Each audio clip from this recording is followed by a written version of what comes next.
మొదటి సమయాల గ్రంథము 11వ అధ్యాయము 14వ వచనం.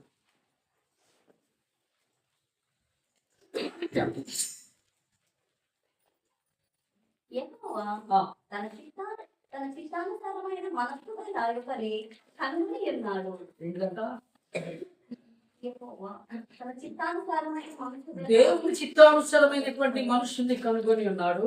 నీకు ఆజ్ఞాపించిన దాన్ని నీవు గైకొనకపోతివి. నేను నీకు ఆజ్ఞాపించిన దానిని నీవు గైకొనకపోతివి గనుక యెహోవా తన జనులైన అతనిని అధిపతిగా నియమించును. ఆమేన్. హల్లెలూయా. ఇక్కడ దేవుని ఆత్మ చేస్తా సమూయేలుతో దేవుడు దర్శించి సౌలు కొరకు మాట్లాడుతున్నటువంటి మాటగా మనకు తేటగా అర్థమైపోతుంది. దేవుడు ఆజ్ఞాపించిన దానిని తూచా తప్పకుండా పాటించడంలో సౌలు తప్పిపోయినాడు కనుక ఆయన చిత్తం వేరు తన ప్రజల పట్ల. ఆ చిత్తాన్ని నెరవేర్చుటలో సౌలు ఫెయిల్ అయిపోయాడు.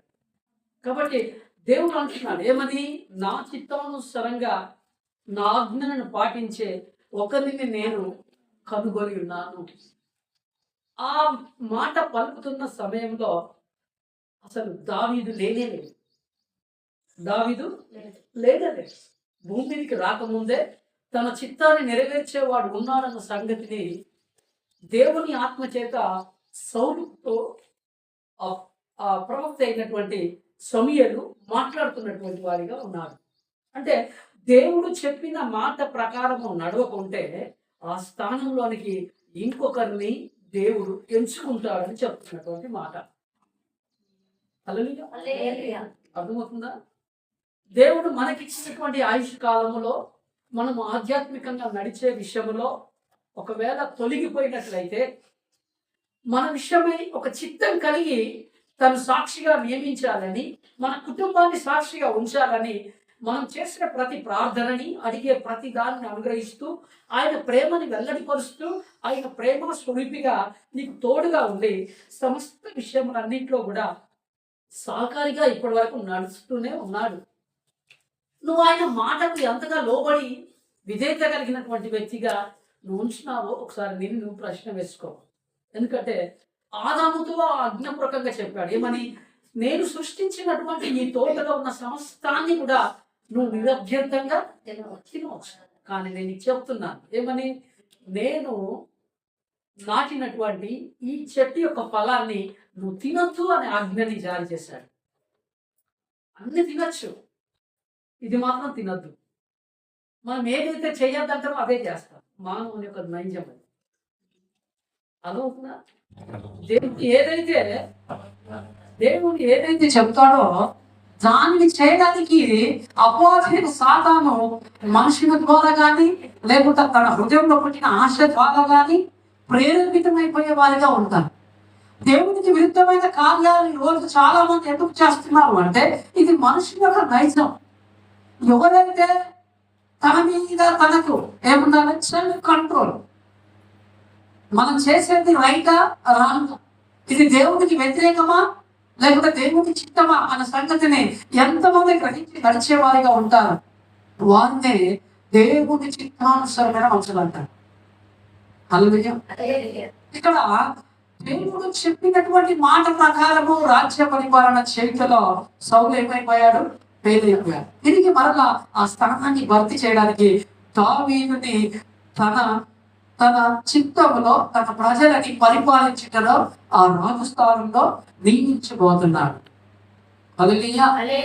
మనది కూడా ఈ లోకానుసారమైన పాపములో పడి పితరుల నుండి రక్షణ దినము నాటి వరకు కూడా ఎన్నో రకాల ఈ లోకానుసారమైన పాపంలో పట్టబడి అపవాది చేత మొత్తబడి ఎన్నో రకాల భయంకరమైన స్థితుల మధ్య ఉన్నప్పటికీ దేవుని యొక్క మహాకనికరం, దయ, వాత్సల్యత కలిగినటువంటి కృప మన పైన అనుగ్రహించింది కనుకనే ఆయన అంటాడు ఏమన్నా తెలుసా, యెషయా గ్రంథం 60వ అధ్యాయము 1వ వచనం. యెషయా గ్రంథము 60వ అధ్యాయము 1వ వచనం ఏంటిదంట, నీకు వెలుగొచ్చిన్నది లేమో దయచల్లుము యెహోవా మహిమ నీ మీద ఉదయించును. దేవుని యొక్క వెలుగు వస్తే మనం ఏమైపోతాము? మహిమగా మార్చబడతాం.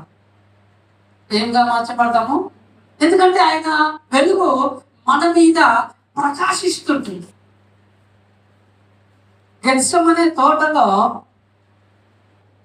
తండ్రి అయిన దేవునికి యేసయ్య ప్రార్థన చేస్తున్నప్పుడు ఆ ప్రార్థనలో ఆ శిలువ దర్శనం కలిగి మొరపెట్టి కన్నీరు మున్నీరుగా ఏడుస్తున్నప్పటికీ తండ్రి యొక్క చిత్తం కుమారుడు మరణించాలి కనుక ఆ కలువరి శిలువలో తాను తన యొక్క వెలుగు ఉన్నంతసేపు ఏమైంది? యేసయ్యకి ఏం రాలేదు? మరణం రాదు. అందుకే అక్కడ ఏమంటున్నాడు 7 మాటల్లో? తండ్రి ఎందుకు నీ చెయ్యి? అప్పుడు అంటున్నాడు ఏమని? ఆయన చెయ్యి విడిచిపెడితే, ఆయన తోడు, ఆయన కాపుదల, వెలుగు లేకుంటే మన జీవితంలో ఏమొస్తుంది? ఏదైనా ఆయన ఉన్నంతసేపు ఏముంటది? ఆయన మహిమ ఉంటుంది. అదే లేఖనం సెలవిస్తున్నాడు.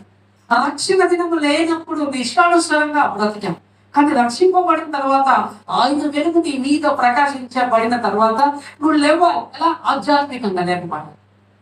కృంగిన నేను లేవట, బలహీనతతో ఉన్న నేను లేవనెత్తాను, పాపంలో ఉంటే నేను లేవనెత్తాను. ఏమా? ఆయన ఏం చేశాడు? లేపాడు నీ ప్రాచీన రోత బ్రతుకులో ఉంటాయి. అందుకే పేదల ద్వారా చెప్తున్నాడు, నువ్వు ఎవరో తెలుసా?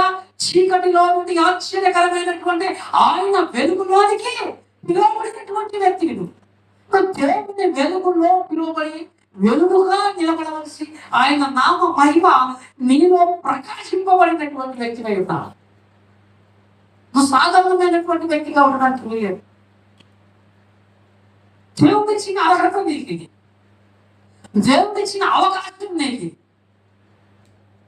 నీకు ఇచ్చినటువంటి రక్షణ దేన్ని బట్టి కూడా పోవాలి. ఏ విషయం ఎవరు దిగజారిపోవాలి.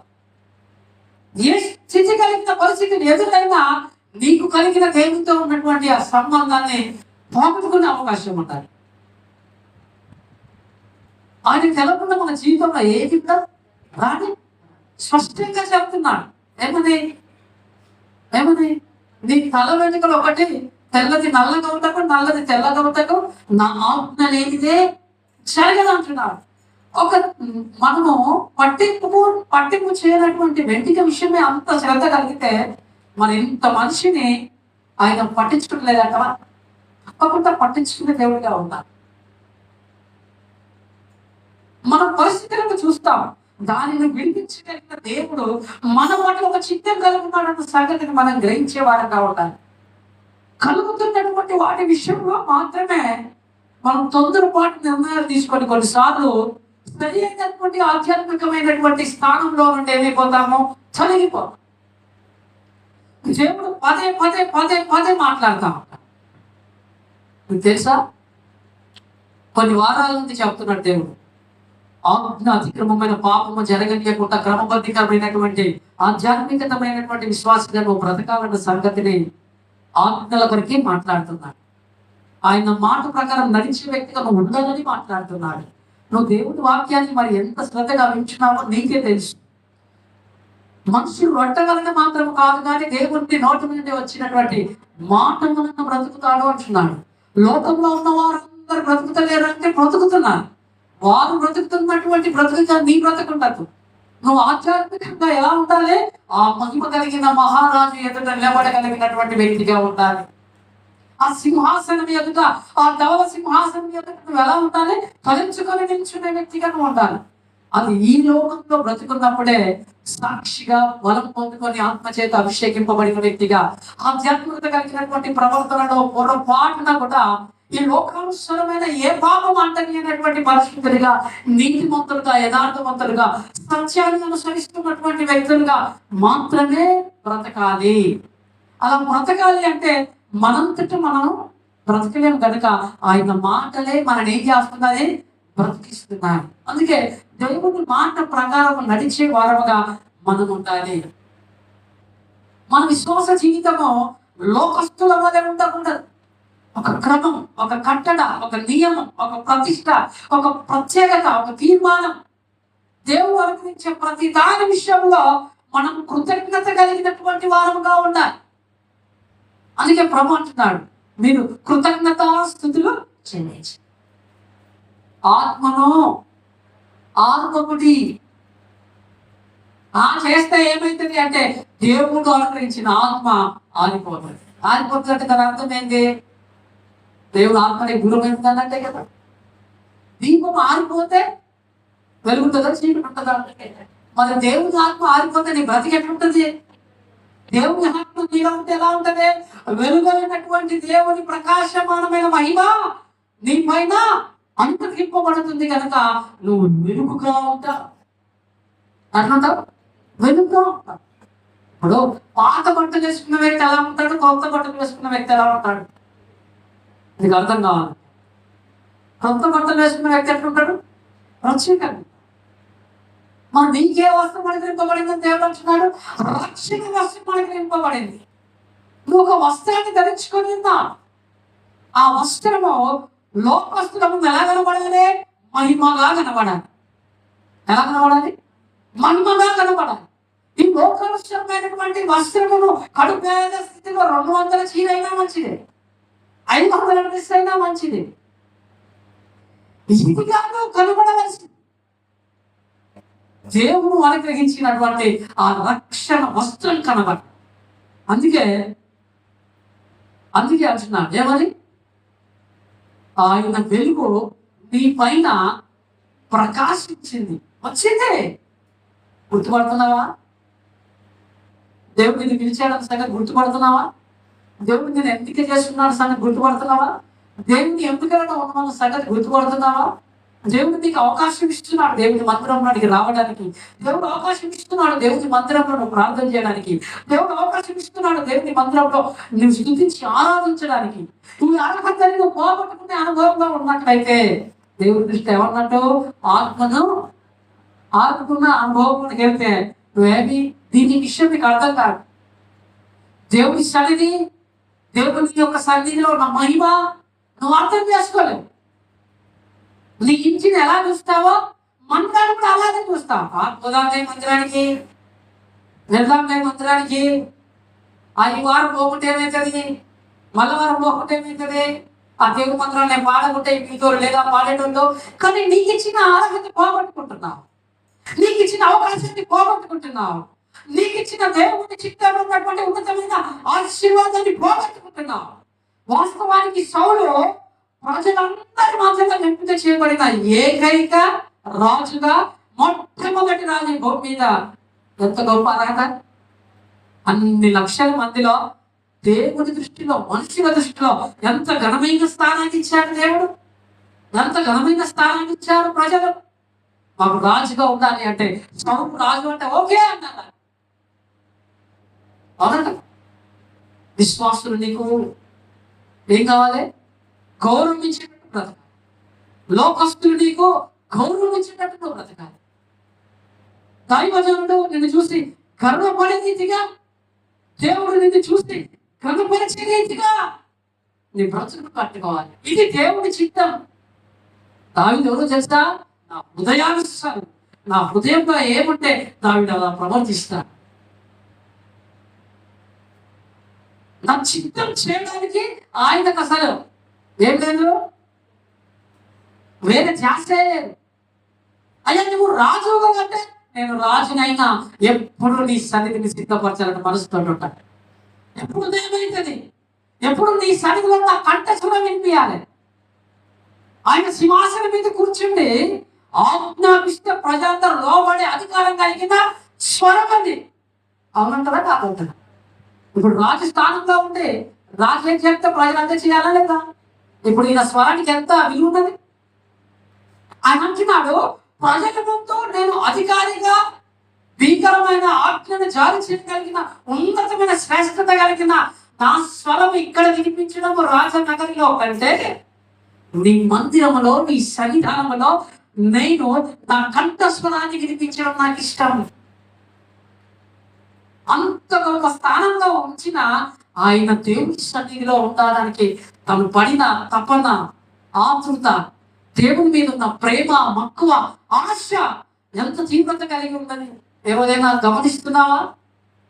ప్రార్థన చేయి అమ్మా అని ఎన్నిసార్లు నీతో చెప్పినా, కుటుంబ ప్రార్థన ఉండాలి అమ్మా అని చెప్పినా ఎన్ని రోజుల నుండి నిర్లక్ష్యం చేస్తున్నావు?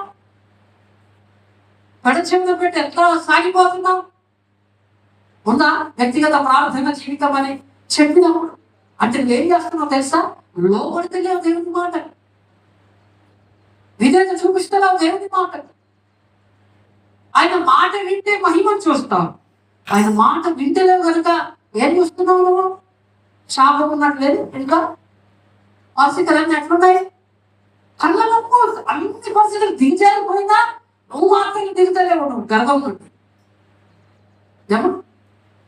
ప్రవక్త వచ్చి చెప్పినప్పుడు రాజు సింహాసనం ఏమంటే దిగాడు నిదిగే పట్టణంలో అన్యుడైనటువంటి వ్యక్తి.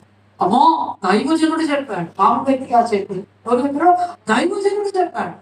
ఒక అన్యుడు దైవజనుడి మాట, ఇది దేవుడి మాట అని గ్రహించి రాజు సింహాసనం నుండి దిగి గోధుమ బట్ట కట్టుకొని బుద్ధుల కూర్చున్నాడు. తగ్గింపు స్వభావానికి సాదృశ్యం. రాజు దైవజనుడి మాట వింటున్నా. నువ్వు రాజు కంటే గొప్ప వ్యక్తిగా ఫీల్ అవుతాను. అందుకే లోపడతలేవు. లోపడిన రాజు యొక్క విజేతని ఆ ప్రజలను చూస్తే నినివే నాశనం అంటే ఉన్నతమైన ఆశీర్వాదంలో జీవ గ్రంథంలో పేరు లిఖించే సాక్ష్యాన్ని పొందుతున్నారు. దేవుడు అన్నాడు లేదా, జయించి వారికి నా సింహాసనం ఇస్తా, జయించి వారి యొక్క పేరుని నా జీవ గ్రంథంలో నేను రాస్తా, జయించి వారిని నేను పూజించే ఆ 7 ఏళ్ళ విందులో ఏమో పెళ్లి విందులో నీకు ఆ అవకాశాన్ని ఇస్తా. జీవవృక్ష బలాన్ని భుజింపడానికి అవకాశం ఇస్తా. ఆదం పోగొట్టుకున్నాడు, నేను నీకు ఇస్తాను, నేను నీకు ఇస్తాను. ఎంత ఉన్నతమైన ప్రేమను వెలువరుస్తున్నాడు. నీ పట్ల ఆయన ఎంత ఉద్దేశం కలిగి ఉన్నాడు. ఇక్కడ కాదు, ఆయన అక్కడికి సంగతులన్నీ ప్రకటన చేస్తున్నాడు. పరలోక సంబంధమైన అర్హత కలిగినటువంటి వ్యక్తిగా పొందుకోబోతున్న ఆశీర్వాదం అంతటినీ కూడా ఈ భూమి మీద ఉన్నప్పుడే నీవు లోబడి విధేయత కలిగి బ్రతికితే అలాంటి ఉన్నతమైనటువంటి స్థానంలో వెళ్ళడానికి నేను నీకు అవకాశం ఇస్తాను. ఎప్పుడు చూసిన లోకాసు లెక్కలనే ఏం తింటుమా, ఏం తాగుతుమా, ఏం ధరించుకుందామా, కుటుంబ పరిస్థితి, అప్పులు, సమస్యలు, కుటుంబీకులు అనుకుంటా ఇక్కడనే నీ ప్రార్థన స్థాయి ఆగిపోతున్నాయి. నీ దృష్టి అంతా నీ కుటుంబం మీదే ఉన్నది. దేవుడిచ్చే అర్హత కలిగిన ఆశీర్వాదం అయిపోతున్నాడు. దేవుడిచ్చే అవకాశంలోకి నువ్వు అర్హత కలిగిన పాత్రగా నేను ఉంటానని సిద్ధపడుతున్నావా? నీ పరిదే దాటలేదు, నీ కుటుంబమే కడిపే చెప్పమ్మా, కడిపేలా లేకుండా ఏమనుకుందాం, ఏం తిందాం, ఏం చేద్దాం, ఇదేంటి స్టోరీ. కుటుంబ పరిస్థితులు అన్ని తీరబోతున్నాయి. ఉపవాసం ఉండి ప్రార్థన చేద్దాం. సంఘంలో ఆత్మలు ఉపవాసం ఉండి ప్రార్థన చేద్దాం. సంఘంలో పనులు ఆగిపోయాయి, ఉపవాసం ఉండి ప్రార్థన. ఎప్పుడన్నా ఈ తీవ్రత కలిగిన, ప్రతిష్ట కలిగిన ఉపవాస దినాన్ని ఆచరించవా? 5 సంవత్సరాల రక్షణ దినాన్ని బట్టి మా సంఘంలో ప్రార్థనలు జరగకపోవడానికి ఆర్థికపరమైన ఇబ్బందుల చేత ఉంటున్నటువంటి అనుభవం ఉన్నాయి. మేము ప్రార్థన చేస్తాం, సంఘం అంతా కలిసి రోగిస్తాం. సంఘ ప్రార్థన ఏంటిదంట? బలమైనది. అలాంటిది దైవజనుడు రాకపోయినా మేమందరం వచ్చి సంఘం బలంగా ప్రార్థన చేసి, ఏ స్థితిలో ఉన్నాడో మా దైవజనుడు, ఏ బంధకాల్లో ఉన్నాడు, ఏ సంఖ్యల చేతున్నాడు, ఏ ఆర్థికమైన బంధకాలలో ఉన్నాడు, ఏ ఇరుకు ఇబ్బందులు కరువు కలిగినటువంటి సంఖ్యల చేత ఉన్నాడు, ఆ సంఖ్యలన్నింటినీ మేము ఏం చేస్తాం? ఇక్కడ నుండి దేవుడి సన్నిధిలో మోకరించి మేము విశ్వాసంతో, ఆసక్తితో, ఆపేక్ష కలిగి ప్రార్థన చేస్తాం. అందరం కలిసి ఏకాత్మ కలిగి మా దైవజనుడి యొక్క బంధకాల నుండి విడుదల కొరకై ప్రార్థన చేస్తాం. మా దగ్గరికి వచ్చేటప్పుడు మా ముందు సాధారణమైనటువంటి దైవజనుడిగా రాలేదు, దేవుని ఆత్మచేత అభిషేకింపబడినటువంటి ఒక ప్రవక్తాత్మ చేత పరలోక సంబంధమైన మర్మయుక్తమైనటువంటి మాటల చేత మా మందిరంలో అడుగు పెట్టారు. మా దైవజనుడు మాట్లాడుతూ ఉంటే మా దైవజనుడు కనబడదు, ఆయన మహిమ మాత్రమే కనబడాలి. అలాంటి అభిషేకం కలిగిన ఆత్మ చేత నింపబడి మా దైవజనుడు మా మధ్యలోనికి నడిపించాడు. మా దైవజనుడు ప్రయాణిస్తున్న ఈ ప్రాంత మార్గంలో చీకటి శక్తుల చేత, మాంత్రిక శక్తుల చేత, దయ్యపు శక్తుల చేత, రోగుల చేత, వ్యాధుల చేత ఆ ప్రాంత ప్రజలందరూ కూడా విడుదల, విమోచన కలిగి రక్షణ ఆనందంగా కలిగిన కృప కలిగిన దైవజనుడిగా అలాంటి అభిషేక ఆత్మ చేత నింపబడాలి మా దైవజనుడు. రోషం కలిగిన ప్రార్థన అపోస్తుల కార్యాలను మీరు మనసు పెట్టి చదవగలిగితే సంఘం విస్తీర్ణడానికి ఉట్టిగా వేల వేల ప్రజలు రాలే. వాళ్ళకు కలిగినంత దేవుని కొరకే సమర్పణ కలిగిన, వైద్యం కలిగినటువంటి విశ్వాసాలుగా ఉన్నారు. సమస్తాన్ని దైవజనుడి పాదాల చేత పెట్టాలి. మాకేదయ్యా స్వార్థ ప్రకటించా, మాకేది మీద ఆశ లేదయ్యా. మాకు కలిగినటువంటి పిల్లలే కానీ, మాకు కలిగినటువంటి ఆస్తి పాస్తులే కానీ, మాకు కలిగినవన్నీ కూడా దేవుడిచ్చినవే, ఆయనకే ఇస్తాం. ఆధ్యాత్మికంగా ఉన్న కొద్ది రోజులైనా పరలోక సంబంధమైనటువంటి ఆశీర్వాదానికి మేము అర్హత కలిగిన కుటుంబంగా మా కుటుంబం మారిపోవాలి. మా బలం సేవ కొరకే, మా ధనం సేవ కొరకే, మా కుటుంబం సేవ కొరకే కలిగిన కుటుంబం అయ్యా. వేదనలు ఏమంటే అక్కడ సంఘంలో మీరు మనసు పెట్టి వాక్యం చదవాలి. అర్థమవుతుందా? పేతురు దైవజనుడిగా నడుపుతున్న సంఘంలో తారతమ్య, ధనవంతుడు, పేదడన్న వేదంగా అందరూ సమానంగా ఉన్నారంట. హల్లెలూయా. అర్థమవుతుందా? మీకు సమృద్ధి కలిగినటువంటి వారిని కూడా దేవుని మందులను తీసుకొస్తే ఇక్కడ ఏం దొరుకుతుంది? ఆహారం దొరుకుతుందా? దొరకదా? చెప్పురమ్మా. ఔషధం తీర్చబడతాయా? తీర్చబడాయా? నువ్వు ఔషధంతో ఉన్నానంట దైవజనుడు, నేను ఆగగలుగుతానా? నేను ఆపదగా ఉన్నానని అంటే నేను ఆగగలుగుతానా? నేను సమస్యగా ఉన్నానంటే నేను ఆగగలుగుతానా? ఆగిపోతున్నానంటే దాని అర్థం ఏంటిదే? అనుకూలత లేదన్నట్టే కదా. మరి అలాంటి ఆశీర్వాదకరమైన ప్రార్థన నేను చేయగలుగుతున్నావా? దేవుని మంది నాకు 2 సంవత్సరాలు ఎప్పుడు నన్ను దీవించు, నా పిల్లలు దీవించు, నా కుటుంబాన్ని దీవించు, నా అప్పును తొలగించు, నా సమస్యలు తొలగించు, నా రోగాన్ని తొలగించు, నా ఇంటికి తట్టు, నా చెప్పురమ్మా. ఇదేనా ప్రార్థన? ఇదేనా నీ విశ్వాస పరిధి? నువ్వేం కావాలి? ఆధ్యాత్మికంగా పరలోకమైన సంబంధమైన ఈవుల చేత నువ్వు నింపబడాలి. నా కుటుంబంలో నా పిల్లలు, నేను మీ మహిమ కలిగిన, దర్శనం కలిగిన వారిగా ఉండాలి. నీ సేవ పరిచయ ప్రతిష్ఠితులు కలిగినటువంటి వారిగా ఉండాలి. నీ వాక్యాన్ని ప్రకటించే విషయంలో ఏ రోజు నాయనా నీ స్వార్థ ప్రకటించకుండా బోధించకూడదు. మా పని నేను చేసుకుంటూ మీ పని చేసేవారుగా మా కుటుంబం అంతా సిద్ధపరచండి ప్రభా. మా మందిరంలో ఎవ్వరు పరిశుద్ధ ఆత్మ లేకుండా ఆరాధించకూడదు ప్రభా. అభిషేకంతో ఉండాలి, ఆరాధన ఆత్మ చేత నింపబడాలి. కన్నీళ్లతో ప్రార్థన చేయగలిగిన హృదయము దేవుని సన్నిధిలో మొదటి హృదయాలుగా మారబడాలి. తిరిగి నలిగిన హృదయాలుగా మారబడాలి. గర్వమైన హృదయం ఏ విశ్వాసంగా ఉండదు. అహంకారంతో కలిగినటువంటి హృదయం ఏ విశ్వాసికి ఉండదు. తారతమ్య భేదాలు కలిగినటువంటి విశ్వాసిగా మా సంఘంగా ఎవరు ఉండాలి? ఐక్యత కలిగిన సంఘంగా మా సంఘాన్ని అభిషేకించి, ఒకరి పట్ల ఒకరి తగ్గింపు ప్రేమ కలిగిన సంఘంగా మా సంఘాన్ని ముద్రించు ప్రభా. మా సంఘంని రాకడకు మహిమగా ఉండాలి. ఈ ప్రాంతానికి తలమానికగా మారిపోవాలి. ఇక్కడ ఎన్ని పరిచయాలు ఉన్నా మా పరిచయం ప్రత్యేకత కనబడాలి ప్రభా. అలాంటి ప్రత్యేకత కలిగిన అభిషేకం చేత మా సంఘాన్ని నిర్మించి, మా సంఘాన్ని ఆశీర్వదించండి. ఎవరిని పరిగెత్తుకొని రావాలి, వృద్ధులు పరిగెత్తుకొని రావాలి, పిల్లలు పరిగెత్తుకొని రావాలి. పట్టడానికి విస్తారమైన ఆత్మల చేత ఈ సంగతి నింపబడాలి ప్రభా. యోసేపు కొమ్మ కోటను దాటిపోతున్న ఆశీర్వాదం నడికి వెళ్ళిపోయాయి. దినదినము ఆశీర్వదించే సంఘంగా మారబడాలి అన్న వైరాగ్యంలోనికి రావాలి. అది కదా దేవునికి మహిమ, అది కదా దేవుని చిత్తం. నువ్వు మాత్రమే ఆశీర్వదింపబడదు, నువ్వు మాత్రమే అన్ని విషయాలుగా ఉండదు. నీతో పాటు అనేకులు. ఒకసారి చూడు ఎంతమంది చనిపోతున్నారు, చిన్నపిల్లలు, ఎవరి బిడ్డలు ఎంతమంది చనిపోతున్నారు. వాళ్ళందరి యొక్క బాధ్యత ఎవరిది? రక్షణ అంటే ఎరిగిన నీతి కాదా?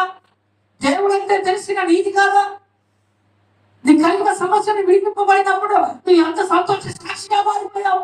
ఈ సమస్య లోకంలో ఎవరు తీర్చలేదు, నా దేవుడు తీర్చాడు. ఇలాంటి సమస్యల చేత ఎంతమంది ఉన్నారు? వారికి ఎవరు సాక్ష్యం చెప్పాలి? వారికి ఎవరు దేవుని కొరకు స్వార్థ ప్రకటించాలి? ఆనాడు ఆ సంఘం కూడుకోకుంటే ఈరోజు ఈ సంఘంగా నువ్వు కూర్చలేవు. ఇలాంటి స్వార్థంగా ఉంటాయి. నాకెందుకులే అని చెప్పేసి అనుకుంటే ఈరోజు సంఘంగా నువ్వు కూడి దేవుని మహిమ కలిగిన రక్షణ ఆనందాన్ని నువ్వు పొందుకోలేవు. ఆ రోజు ప్రతిష్టలో ఆది సంఘం కట్టబడ్డది. ఏక ఆత్మ కలిగినటువంటి ప్రార్థన ఆత్మ చేత ఆది సంఘం నింపబడ్డది. అలాంటి ఉత్సవం రావాలి. ఆయన వెలుగు నీ పైన ప్రకాశిస్తే ఇలాంటి మహిమ కలిగిన వ్యక్తిగా మారిపోవడం. నీ స్థానాన్ని పోగొట్టుకో, నీకు ఇచ్చిన అవకాశాన్ని పోగొట్టుకో, నీకు ఇచ్చిన అర్హతను నువ్వు పోగొట్టుకో. నాకెందుకులే అన్నట్టుగా నువ్వు ఉండవు.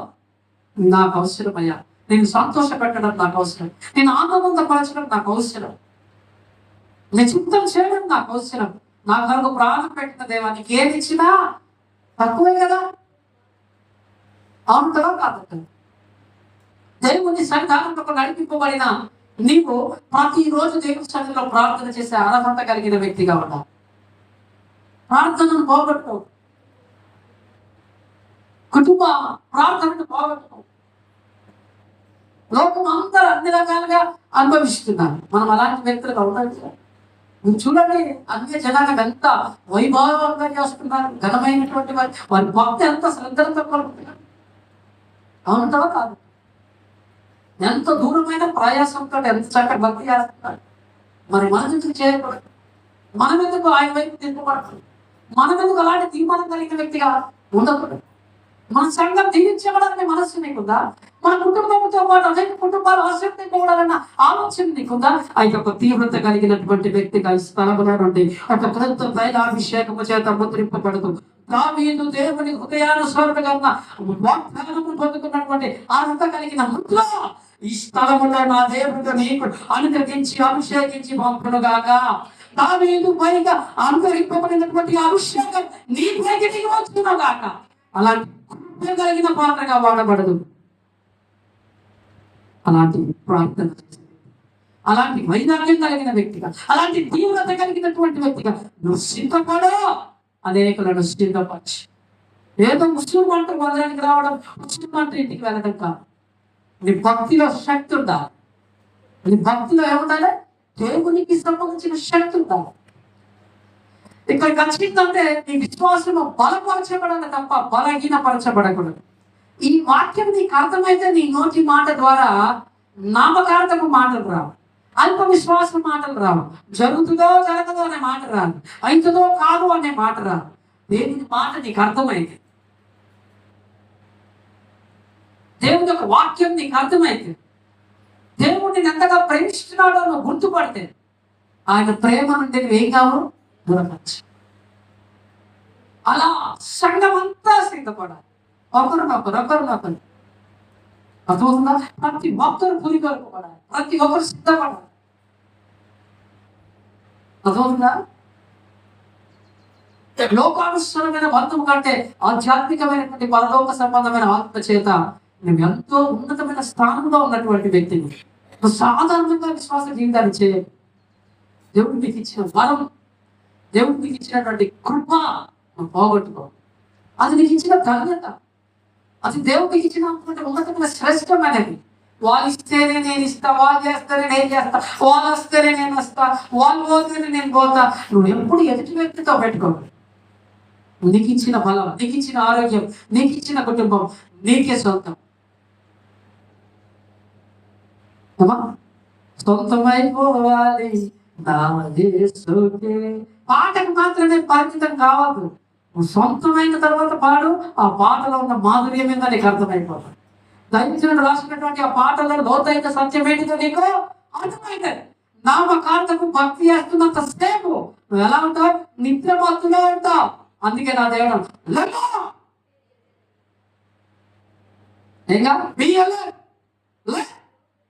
సోమవారం ఎక్కడ ఉంటావు? ఈ మాట ఎక్కడ ఉంటాడు? ఎక్కడన్నా పడవ కింద మూలను వండుకుందా? ఎవరన్నా సోమరిపోతాయి. నువ్వు అందరూ నశించిపోతా ఉంటే ఏం పట్టనట్టు కారణం లేదు. కుటుంబం అంతా బాధైపోతారు. లేవో మరి సావని వాళ్ళ రాజ్యం ఎంత, వాళ్ళ బ్రతికే ఎంత, వాళ్ళ జీవితం ఎంత, వాళ్ళకి మానవులు ఏమో వాటికి ఎంత కానీ మన తలరాతగా ముసలమ్మ ముచ్చట్లు మాట్లాడేదాన్ని తిన్నాడు. నీ ముసలమ్మ ముచ్చట్లు లోకస్తులు మాట్లాడినట్టు నువ్వు మాట్లాడద్దు. నువ్వు ప్రార్థన చేస్తే అద్భుతాలు చేస్తా, నువ్వు ప్రార్థన చేస్తే ఆశ్చర్యకారం చేస్తా, నువ్వు ప్రార్థన చేస్తే ఉన్నది లేనట్టుగా లేనిది ఉన్నట్టుగా చేస్తా. అంత ధైర్యపరిచిన మాటల చేత వాక్యం ద్వారా నిన్ను పురుకొనిపితే నువ్వు మాత్రం సొంత చేద్దాం లేదు. చేయి పెట్టుకొని కూర్చుంటే ఎట్లా? దిగులు పడక దేని ఇష్టం, భయపడక. నువ్వు ఎవరిని భయపడుతున్నావా? మోషకు తోడైనట్టు నీకు నేను తోడై ఉంటా. ఆయన అడిగిన కార్యాలు చేశాను కదా, కళ్ళ ముందు చూసినాయి కదా, అంతకంటే ఉన్నతమైన కార్యాలు చేయగలిగిన శక్తిగా నేను మారుస్తా. నీ తరం ఏ తరమో తెలుసా? యవ్వన బలము కలిగినటువంటి తరం. మోషేకలా తోడై ఉన్నానో నీకలా తోడై ఉంటానే. భయపడగా నేనున్నా నీకు. అర్థమవుతుంది నీకు? నీకెవరు సీనియారిటీ అవసరం లేదు, ఎవరి అనుభవం నీకు అవసరం లేదు, ఎవరి సలహా నీకు అవసరం లేదు, ఎవరు నడిపింపు నీకు అవసరం లేదు. నా సర్వశక్తి కలిగిన దేవుని ఆత్మ నడిపింపుకు నువ్వు అప్పు చెప్పుకుంటే సరిపోతుంది. హల్లెలూయా. నువ్వు ఎక్కడికి పోసిన పని లేదు, నువ్వు ఉన్న జాగాల్ని అద్భుతం చేస్తా అంటాడు దేవుడు. నీకే విశ్వాసాలు కొరతాయి. ఆ దిక్కు ఈ దిక్కు ఆ దిక్కు ఈ దిక్కు ఇస్తాను. అందుకే నా దేవుడు అంటున్నాడు, లెమ్మో నీ అవిశ్వాసంలో ఉంది, నీ దిక్కు చూసే చూపుకోండి. లే ఏ దిక్కు? నా దిక్కు చూడు. అర్థమవుతుందా? అర్థమవుతుందా? లోకాలు తిరుగుతారు, నువ్వు అలా ఉండదు. నువ్వు స్థిరమైనటువంటి బలమైన పునాది మీద మహిమ కలిగిన రాయితో కట్టబడినటువంటి రేపు రాకడ కొరకై ఎదురు చూసే మహిమ రాజ్యంలో నిలబడవలసినటువంటి వ్యక్తులు. ఊకే పునాది ఇంకా ఉంటే ఇల్లు ఉంటుందా, కూలిపోతుందా? నువ్వేమనుకుంటున్నావు? కట్టుకుంటా అనుకుంటున్నావా? పునాది రాయి తీసినప్పుడల్లా కూలిపోతుందే. స్థిరంగా ఉండాలని విశ్వాసం, స్థిరంగా ఉండాలని యొక్క ఆత్మీయ జీవితం. అప్పుడు గాలి తుఫాను ఏది కూడా 13వ అధ్యాయం ఏమని చెప్పిండో దేవుడు మత్తయి సువార్తలో ఏమని చెప్పాడు? ఏం వచ్చినా ఏది మట్టిలో చదవండి. 13వ అధ్యాయం ఏమని ఉంటుంది? 5వ వచనమా?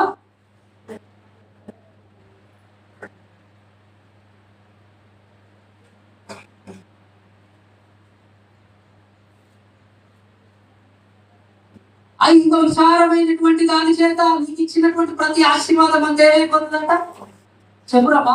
కాపు కాసే చెట్టుకు చుట్టుపక్కలంతా ముళ్ళ కంపేసి దాన్ని ఉంచితే అది కాసే చెట్టు పైకి ఎదుగుతుందా, అక్కడనే కుంగిపోతుందా? చెప్పురమ్మా.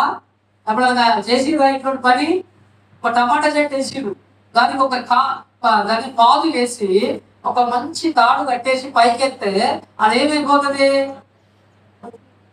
ఒక చిక్కుడు గింజేసి చిక్కుడు చెట్టు కాస్తే ఆ కొమ్మ పైకి ఎదగడానికి ఒక ఏదైనా బలమైనటువంటి ఆదరణ చేసుకొని పెడితే అది ఏమైపోతుంది? పైకి వెళ్ళిపోతుందా లేదా? అదే ఒకవేళ అదంతా ఏం చేయకుండా నువ్వు వదిలిపెట్టినట్లయితే ఏమైపోతుంది? అది అక్కడికక్కడనే ఏదో కలుగుతుందా? చెప్పురమ్మా. నీ ఆధారాన్ని నేను నా దేవుడు అంటున్నాడు. ఏంటంట? నీ ఆధారమే నేను. అందుకే దేవుడు ఏమన్నాడు? దేవా నీవే నా ఆధారం. ఏమన్నా దానిలో నా ఆధారం నీవే, నా కొండ కోట నీవే. అంతగా దేవుడి మీద దావీదు ఆధారపడ. చదవండి. విశ్వాసం లేనటువంటి వ్యక్తులు, అవిశ్వాసం కలిగిన వ్యక్తులు బండ మీద చెప్పండి ఇసుకలో వాక్యం ఎంత బలంగా ధైర్యం ఎంత లాభైంది, ఎంత గట్టిగా మాట్లాడితే లాభైంది. ఆ వాక్యాన్ని హృదయంలో పనిచేస్తే కదా. ఆ వాక్యం నీ మనసులో పెట్టుకుంటే కదా, ఆ వాక్యానుసారంగా నువ్వు ప్రవర్తిస్తే కదా, ఆ వాక్యానుసారంగా నువ్వు జీవిస్తే కదా, అప్పుడు దేవుని మహిమ ఏందో నీకు కనబడుతుంది, దేవుని యొక్క ఫలాలేందో నీకు కనబడతాయి, దేవుని యొక్క వరాలేందో నీకు కనబడుతుంది, దేవుని యొక్క ఆశీర్వాదం ఏందో నీకు కనబడుతుంది. నువ్వు దేవుని మాటను పరిచయం పెడితే, దేవుని మాట ప్రకారం నడవకుండా ఉంటే ఎన్ని సంవత్సరాలు వచ్చి నువ్వు పెట్టుకుంటావు? ప్రార్థన చేయమంటే గదే స్తోత్రం, హల్లెలూయా స్తోత్రం, హల్లెలూయా స్తోత్రం. ఈయన దీవించు, ఆమె దీవించు, నన్ను దీవించు, నా పక్కన దీవించు తప్ప ఈ బాధ దాటనే మాటలో స్పష్టత, శ్రేష్టత ఉండనే ఉండదు. ఆధ్యాత్మికమైనటువంటి పరలోక సంబంధమైన ఈల కొరకై మనం ఉండనే, అయ్యా నా కుటుంబం నీ ఆత్మ ఫలముల చేత నింపబడాలి, వరముల చేత నింపబడాలి. నా పిల్లలకు నేను కాదయ్యా, నీవే ప్రాకారంగా ఉంది ప్రభా. నా పిల్లలు లోకస్తుల వల్ల అసాధారణమైనటువంటి యోధులుగా ఉంటారు. అర్థమవుతుందా? దేశంలోనే నగరకై చెక్కబడినటువంటి 3 స్తంభాలుగా వేరు ప్రఖ్యాతలు కలిగినటువంటి, ఘనత కలిగినటువంటి బిడలుగా ఉన్నారు నా బిడలు. ఆయనకు అప్పజేపి విశ్వాసంతో అడిగే, అప్పుడు నీ పిల్లల కోసం చింతించవలసిన పని లేదే. నా దేవునికి అప్పజెప్పు నీ బిడ్డలని, నా దేవునికి అప్పజెప్పు నీ కుటుంబాన్ని, నా దేవునికి అప్పజెప్పు నీ చేతి పనులు, నా దేవునికి అప్పజెప్పు నీ వ్యాపారం. విశ్వాసంలో స్థిరంగా నీ చిత్తమే నా పట్ల నెరవేర్చబడను కాకాను. నేను నా కుటుంబం నీ చిత్తానుసారంగా బ్రతకాలి ప్రభావం. అలాంటి విశ్వాసిగా నువ్వు సిద్ధపడితే నీ విశ్వాసాన్ని బట్టి దేవునికి ఆదాయం చేస్తాడు. ఏమో మనం ఏం పాడేదాకా నూతన కార్యాలు, ఘనమైన కార్యాలు, ఆశ్చర్య కార్యాలు, అంతులేని కార్యాలు. కోరిక ఏంటది? అన్నీ కావాలి. ఏమో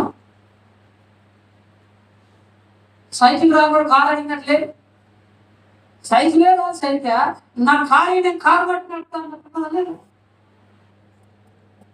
నువ్వు ప్రార్థనే చేయవు, నీ విశ్వాసమే సరిగ్గా ఆధ్యాత్మికంగా నువ్వు దేవుని సంఘానికి వచ్చే విషయంలోనే సరిగ్గా. కానీ నీకు అందులేని కార్యాలు కావాలి, అద్భుత కార్యాలు కావాలి, ఆశ్చర్య కార్యాలు కావాలి. మనకు తీయకుండా నువ్వు ఎక్కడ కోత పెట్టుకున్నట్టు పెట్టుకో.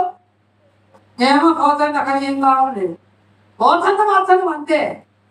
పోయినటువంటి వ్యక్తి ఎంత మారినావు, నీ మనసు ఎంత మారింది, నీ హృదయం ఎంత మారింది, నీ ఆలోచన ఎంత మారింది, నీ ప్రవర్తన ఎంత మారింది, నువ్వు దేవుని కొరకు ఏం సమర్పణ చేసుకున్నావు, ఏం తీర్మానం చేశావు, ఏం ప్రతిష్టలో ఉన్నావు, ఎలాంటి ప్రత్యేకమైన జీవితాన్ని చేస్తున్నటువంటి వ్యక్తిగా వాగ్దానం ద్వారా నడుపబడుతున్నావు.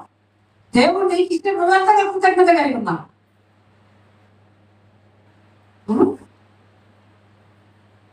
ఒక ధైర్యం ఏమని, నా నీవు నీవే అంటే ఐదు మన ఎంత బాగు, నా అన్ని నీళ్ళ కానీ ఆగిపోతాను మనం అంతా. దేవుడు పిల్లలు ఇచ్చి వాళ్ళని ఎవరు తప్ప చెప్పాలి, మన దేవుడికి అయ్యా నా పిల్లలని నీ సన్నిధిలో పెంచండి అమ్మా. బలవంతం చేస్తాడు దేవుడు, దేశాలను కదిలించేవాడిగా, అద్భుతాలను కార్యాలు చదివించేవాడిగా పిల్లల్ని తయారు చేస్తాడు. అందుకే మన బిడ్డలని దేవుడి సన్నిధిలో విశ్వాసంలో పెంచాలి, దేవుని మందిరంలో పరిచయకు ప్రతిష్ఠితులను చేయాలి.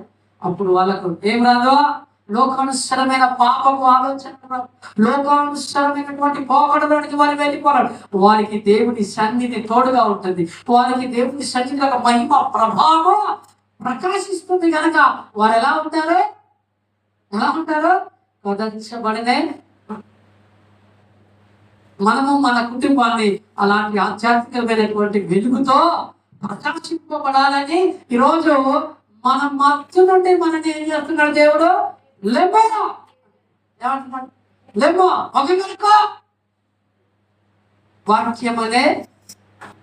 వాక్యమనే ఉదక స్నానం చేయమని. ఎట్లుండాలి నువ్వు, ఎట్లుండాలి? లెమ్మో అంటే లేచినట్టు ఉండాలి. లేచిన వ్యక్తి ఎట్లుంటాడు, మెలకువ కలిగి ఉంటాడు. పడుతున్న వ్యక్తి ఎట్లుంటాడు, ఏం జరిగినా తెలివనే.